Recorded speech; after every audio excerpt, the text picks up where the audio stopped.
Hello students and welcome back to Charty Group of Education's online classroom teaching.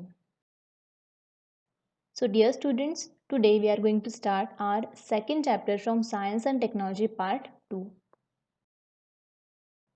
The name of the chapter is Life Processes and Living Organism Part 2. So dear students, from 7th standard we have seen various life processes in living organism. 7वी पासून आपण खूप वेगवेगळ्या life processes living organism मधल्या learn केले. So basically what is life process? Life process म्हणजे नक्की काय हे सुद्धा आपण लर्न केलंय. नाव फ्रॉम 7th स्टँडर्ड अशा कोणत्या लाईफ प्रोसेसेस आहेत ज्या आपण लर्न केलेत? Yes. So in which circulation is there, respiration आहे, त्याचबरोबर कंट्रोल अँड कोऑर्डिनेशन आहे, एक्सक्रीशन आहे. Okay.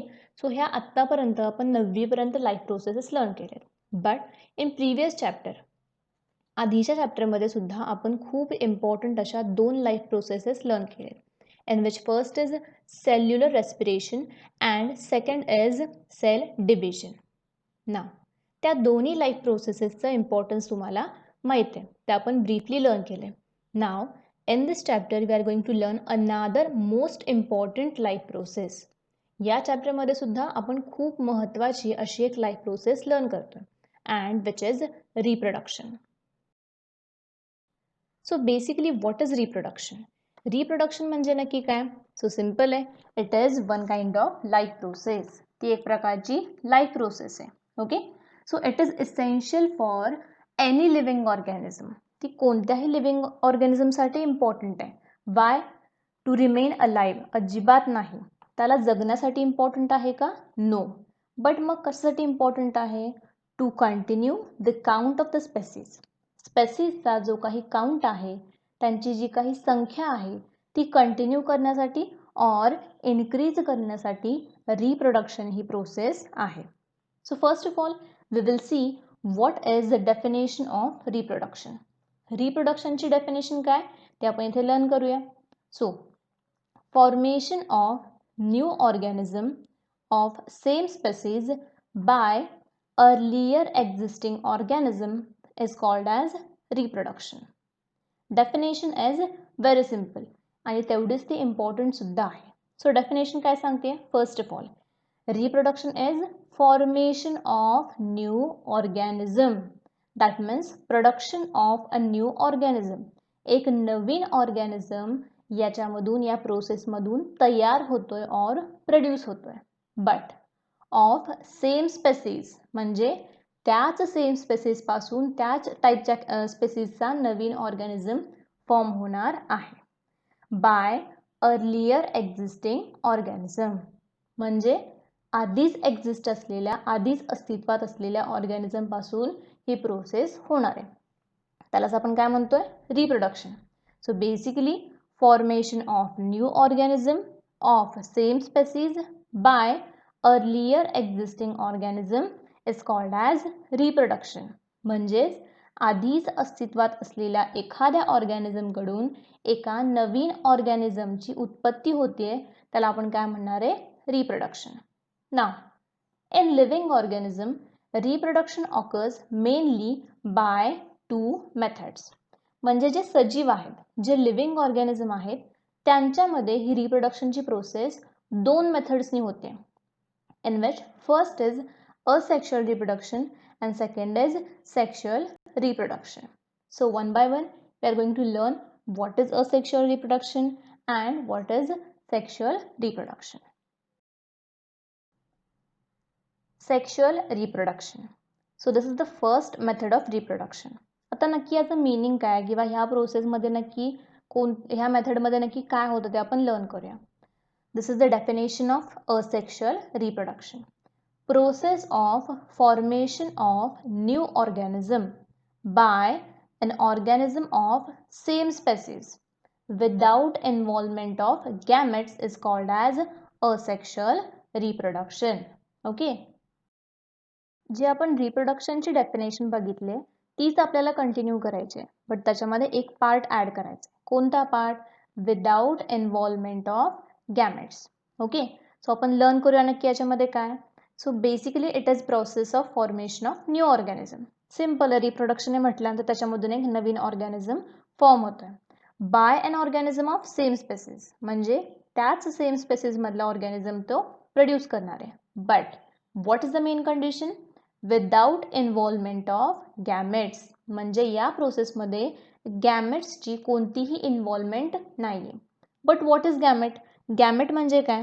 Gamete is a reproductive cell. Gamete म्हणजे काय? एक प्रकारची रिप्रोडक्टिव्ह सेल आहे ज्याच्यामुळे मेनली रिप्रोडक्शनची प्रोसेस होणार आहे. सो ज्यांना गॅमेटचा मिनिंग माहीत नाही आहे त्यांनी तो लगेच नोट डाऊन करायचा आहे. What is gamete? It is a reproductive cell. ती एक प्रकारची काय? रिप्रोडक्टिव्ह सेल आहे ज्याच्यामधून मेनली रिप्रोडक्शन होणार आहे. मग ते मेलमधले गॅमेट्स वेगळे असतील आणि फिमेल गॅमेट्स वेगवेगळे असणार आहेत. Okay. So what is asexual reproduction? It is a process of formation of new organism by an organism of same species without involvement of gametes. म्हणजे असेक्शुअल रिप्रोडक्शन मध्ये गॅमेट्स पार्टिसिपेट करणार नाहीयेत. Okay. ज्या बाकीच्या cells आहेत त्यांच्यामध्ये mainly asexual reproduction perform होईल. Now the new organism has exact genetic similarity with the reproducing organism. That means जो न्यूबॉर्न आहे किंवा नवीन तयार झालेला ऑर्गॅनिझम आहे तो एक्झॅक्टली आधीच्या ऑर्गॅनिझम सारखाच दिसणार आहे. दॅट मीन्स त्यांच्या ज्या काही जेनेटिक सिमिलॅरिटीज असतील ओके त्या एक्झॅक्टली आधीच्या प्रिव्हियस ऑर्गॅनिझम सारख्या किंवा पॅरेंट ऑर्गॅनिझम सारख्याच असणार आहेत. Now next, this is uniparental reproduction. Now what is uniparental reproduction? That means the reproduction is carried out by only one parent. याच्यामध्ये फक्त एकच पॅरेंट असणार आणि आपण यालाच त्याच्यामुळे असेक्शुअल रिप्रोडक्शन म्हणतोय. Okay. So this is uniparental reproduction or it involves only one parent. Now it occurs by mitotic cell division. So mitosis आपण सेकंड चॅप्टर मध्ये लर्न केलं. सो त्याच मायटोसिस प्रोसेसनी और त्याच मायटोसिस सेल डिव्हिजननी असेक्शुअल रिप्रोडक्शन परफॉर्म होणार आहे. But there are some drawbacks of this type of reproduction. Asexual रिप्रोडक्शनचे काही ड्रॉबॅक्स आहेत. ओके. त्याच्यामध्ये काही कमतरता आहे. Then what is it? Absence of genetic recombination. याच्यामध्ये जेनेटिक रिकॉम्बिनेशन होत नाही. आता जेनेटिक रिकॉम्बिनेशन काय ते पण आपण सेकंड चॅप्टरमध्ये बघितलंय. दॅट मीन्स याच्यामध्ये क्रोमोझोमचं ओव्हरलॅपिंग होणार नाहीये. त्याच्यामुळेच या टाईपच्या ऑर्गॅनिझम्समध्ये व्हेरिएशन कमी आहे और नाहीच आहे. म्हणूनच आपण आधीच्या पॉईंटमध्ये काय बघितलंय? The new organism has exact genetic similarity. Exact genetic similarity कधी असेल? जेव्हा एकच पॅरेंट प्रेझेंट असेल. ओके. आणि म्हणूनच मेन ड्रॉबॅक काय? Absence of genetic recombination. Now but there is advantage of asexual reproduction. जरी एक ड्रॉबॅक असला तरी सुद्धा त्याचा एक ॲडव्हान्टेज आहे. कोणता आहे? Fast process. That means asexual reproduction occurs within a short time. म्हणजे कमी वेळामध्ये एक नवीन ऑर्गॅनिझम फॉर्म होऊ शकतोय आणि म्हणूनच आपण काय म्हणतोय? Fast process. So this is first method of reproduction, which is asexual reproduction. Asexual reproduction occurs in unicellular organism as well as in multicellular organism. But first of all, we are going to see how asexual reproduction occurs in unicellular organism. जे एकपेशीय organism आहेत किंवा unicellular organism आहेत त्यांच्यामध्ये ही process कशी होते ते आपण बघणार आहे. So in which first way is binary fission. याच्यामधली पहिली जी मेथड आहे ती आहे बायनरी फिशन. आता बायनरी फिशन म्हणजे काय, नक्की ते कसं परफॉर्म होतंय ते आपण वन बाय वन लर्न करूया. So in this method the parent cell divides to form two similar daughter cells. म्हणजे जी पॅरेंट सेल असणार आहे, जो काही पॅरेंट असेल तो डिरेक्टली दोन सिमिलर डॉटर सेल्समध्ये डिवाइड होईल आणि सायमल्टेनियसली आपल्याला दोन नवीन ऑर्गॅनिझम मिळतील. ओके. त्याच्यामधला एक आधीचा पॅरेंट असणार आहे आणि एक न्यूबॉर्न असेल. Now next, binary fission occurs either by mitosis or amitosis. Binary फिशनची जी काही प्रोसेस आहे ती मायटोसिस किंवा अमायटोसिसने परफॉर्म होते. आता मायटोसिस आपण लर्न केलंय. Then what is amitosis? आता अमायटोसिसमध्ये काय होतं आहे, जे आपण मायटोसिसमध्ये बघितलंय की सगळ्यात पहिल्यांदा क्रोमोझोमचं कंडेन्सेशन होत आहे, परत मग त्यांना सिस्टर क्रोमॅटिड येऊन जॉईन होत आहेत. सो तशी प्रोसेस अजिबात होणार नाही आहे. अमायटोसिस म्हणजे नक्की काय? Yes, it is a cell division in which the nucleus and cytoplasm divide by simple constriction and without halving the chromosome. म्हणजे याच्यामध्ये क्रोमोझोममध्ये कंडेन्सेशन वगैरेची प्रोसेस होतच नाही आहे. जी सेल आहे ती डिरेक्टली दोन पार्टमध्ये कट होते. Okay, so this is amitosis. Now binary fission is usually performed by living organism during favorable conditions, that is availability of abundant food material. That means या टाईपचं जे रिप्रोडक्शन आहे त्याच्यासाठी त्या लिव्हिंग ऑर्गॅनिझममध्ये काही फेवरेबल कंडिशन्स असल्या पाहिजेत. आता फेवरेबल कंडिशन म्हणजे नक्की काय? अशा पोषक कंडिशन किंवा अशा चांगल्या कंडिशन ज्याच्यामध्ये तो ऑर्गॅनिझम रिप्रोड्यूस होऊ शकतोय. ओके, मग ती कंडिशन कोणती आहे? Availability of abundant food material. म्हणजे त्या लिव्हिंग ऑर्गॅनिझमला खूप सारं फूड मिळेल तेव्हाच तो अशा टाईपचं रिप्रोडक्शन परफॉर्म करू शकणार आहे. Okay, so binary fission is very simple type आणि हा आपल्याला 2 मार्क्ससाठी विचारू शकतात. But again binary fission is classified according to the organism. ऑर्गॅनिझमचा जो काही शेप आहे और कटिंगचा जो काही ॲक्सिस आहे त्याच्यावरून बायनरी फिशन सुद्धा थोडंफार वेगळं आहे. Now here is a figure ज्याच्यामध्ये आपण बघतोय सिम्पल बायनरी फिशन. आता जे अमिबा हा लिव्हिंग ऑर्गॅनिझम आहे त्याच्यामध्ये असं सिम्पल बायनरी फिशन परफॉर्म होते. Y? Because lack of shape. त्याचा जो काही शेप आहे तो डिफाईन्ड नाही आहे, वेल डिफाईन्ड नाही आहे. कसाही शेप असू शकतो अमिबाचा, and that's why simple binary fission is performed in amoeba. त्याच्या अशा टाईपच्या शेपमुळे तो डिरेक्टली डिवाइड होतो, त्याला कुठलाही ॲक्सेस मिळत नाही. ओके, सो फिगरमध्ये तुम्ही ऑब्झर्व करू शकताय. First is parent amoeba. Now that parent amoeba gets divided into 2 daughter amoeba. त्याचं 2 डॉटर अमिबामध्ये डिव्हिजन होत आहे. Okay, so this is simple binary fission in amoeba. But binary fission is different in different organism. For example, paramecium. Now, paramecium organism have specific shape. त्याला एक प्रकारचा shape आहे, तुम्ही फिगरमध्ये बघू शकता लेफ्ट साईडला. सो ह्या शेपमुळे त्याचं डिव्हिजन कसं होणार आहे? It is transverse binary fission. Okay, म्हणजे हा जो पॅरामेशियम आहे त्याचा आडवा असा ॲक्सिस असणार आहे. ॲक्सिस कसा आहे? आडवा आहे. दॅट मीन्स पहिला जो पॅरेंट पॅरामेशियम आहे त्याचं काय होणार आहे? डिव्हिजन होणार आहे इन 2 डॉटर पॅरामेशियम. ओके, हे झालं regarding paramecium. Now next is euglena. So euglena ह्या लिव्हिंग ऑर्गॅनिझममध्ये काय होतं आहे? Yes, it is longitudinal binary fission. That means axis आता कसा आहे? उभा ॲक्सिस आहे. ओके, सो फिगरमध्ये आपल्याला क्लिअरली दिसतंय स्टार्टिंग कुठून होणार आहे? अपेक्स पासून किंवा टॉप पासून स्टार्ट होतोय आणि तो काय होणार आहे? अमिबा हळूहळू 2 मध्ये डिवाइड होत आहे और त्याचं बायनरी फिशन होत आहे. Okay, so binary fission is not same for all type of organism. हे जे युनिसेल्युलर ऑर्गॅनिझम आहेत अमिबा, पॅरामेशियम अँड युग्लेना, ह्या तिन्ही ऑर्गॅनिझममध्ये हे बायनरी फिशन डिफरंट आहे. Next type is multiple fission. So what is multiple fission?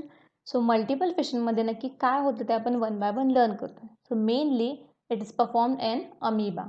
जो आपण अमिबा बघितलाय त्या टाईपच्या ऑर्गॅनिझममध्ये मल्टिपल फिशन परफॉर्म होतं आहे. So first of all amoeba stops the formation of pseudopodia and thereby movements whenever there is lack of food or any other type of adverse conditions. So first of all, हा जो amoeba आहे it stops formation of स्युडोपोडिया. आता स्युडोपोडिया म्हणजे काय? It is leg like structure. त्यांच्यामध्ये मूव्हमेंटसाठी किंवा लोकोमोशनसाठी एक छोटं हेअर लाईक स्ट्रक्चर असतं, त्याला आपण काय म्हणतोय? स्युडोपोडिया. ओके, सो अमिबामध्ये काही केसेसमध्ये ह्या स्युडोपोडियाचं फॉर्मेशन स्टॉप होतं. आता स्युडोपोडियाच नाही आहे, दॅट मीन्स ते मूवमेंट कशी करतील? Okay, so movement also stops. मग या कंडिशनमध्ये काय होतं आहे? येस, सो अशा काही कंडिशनमध्ये जेव्हा त्यांना फूड मिळत नाही आहे किंवा दुसरी एखादी कंडिशन असेल त्याच कंडिशनमध्ये सुडोपोडियाचं फॉर्मेशन स्टॉप होणार आहे. Then after that it becomes rounded and forms protective covering around plasma membrane. That means when the formation of pseudopodia stops, एकदा फॉर्मेशन त्याचं स्टॉप झालं की काय होईल, इट बिकम्स राउंडेड, म्हणजे त्याचा जो ओबडधोबड स्ट्रक्चर आहे ते राऊंड स्ट्रक्चरमध्ये कन्वर्ट होईल. तो गोल असा व्हायला स्टार्ट होणार आहे and forms protective covering around plasma membrane. त्याचं जे प्लाझ्मा मेम्ब्रेन आहे त्याच्या आउटसाईडला त्याच्या बाहेर ते काय करणार आहे, एक प्रकारचं प्रोटेक्टिव्ह कवरिंग और शील्ड फॉर्म करणार आहे.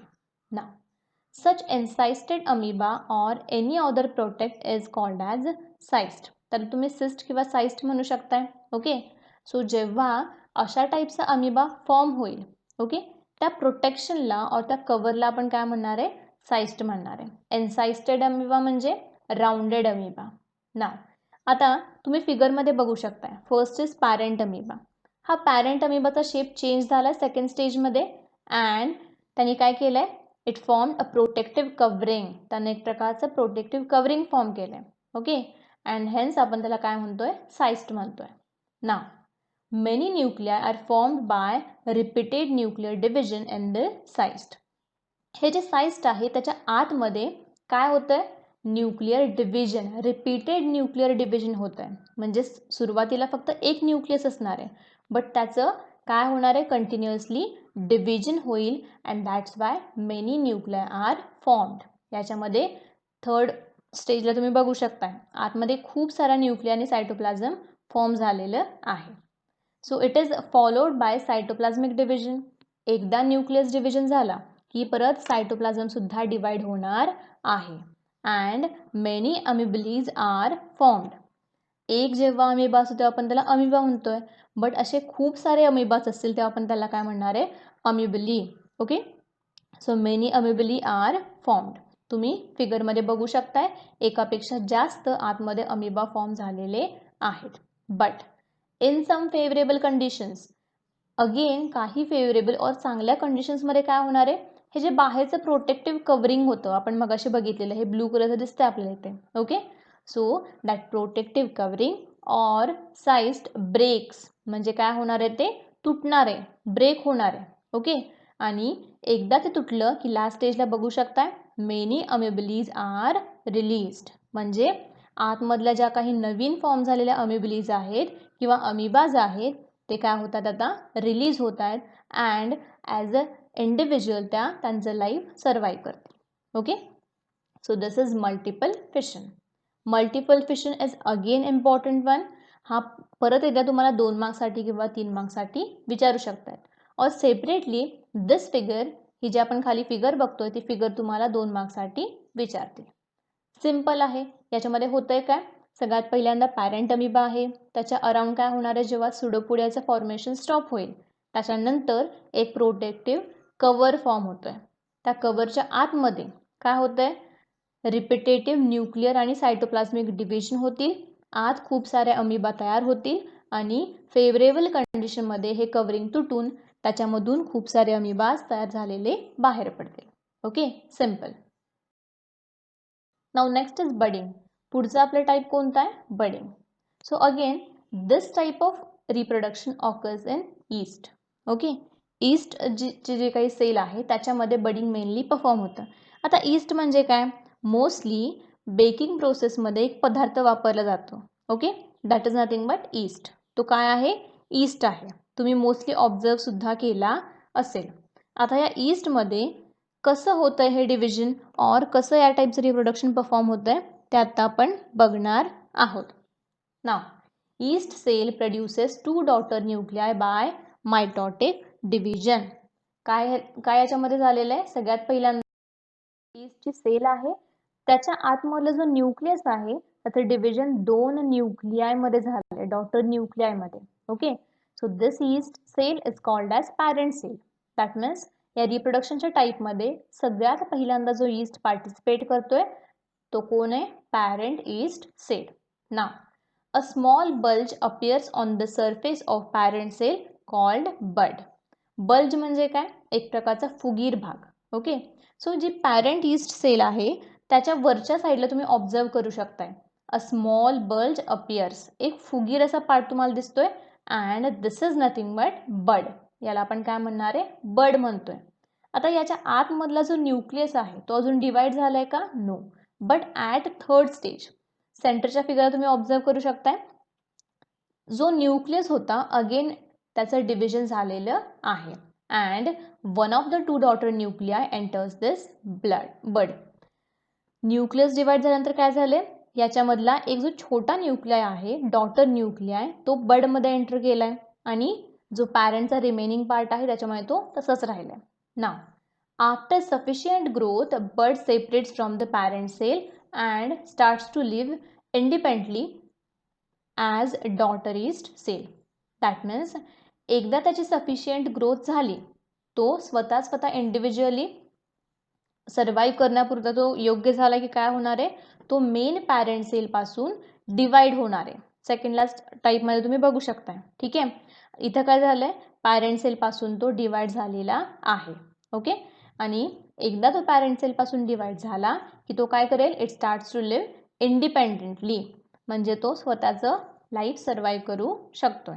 ओके, जर लास्ट फिगरमध्ये तुम्ही ऑब्झर्व केलं त्याच्यावरती खूप डॉटर सेल्स तुम्हाला दिसत आहेत, डॉटर ईस्ट. ओके, ते कसं झालंय नक्की, पहिली सेल डिवाइड झाली, सेकंड सेल मिळाली, सेकंड इस्ट डिवाइड झाला, थर्ड इस्ट मिळालं, असं करत करत ती प्रोसेस कंटिन्यू होणार आहे. So this is the process of budding. ही कोणती प्रोसेस आहे, बडिंगची. Simple. That's all for today.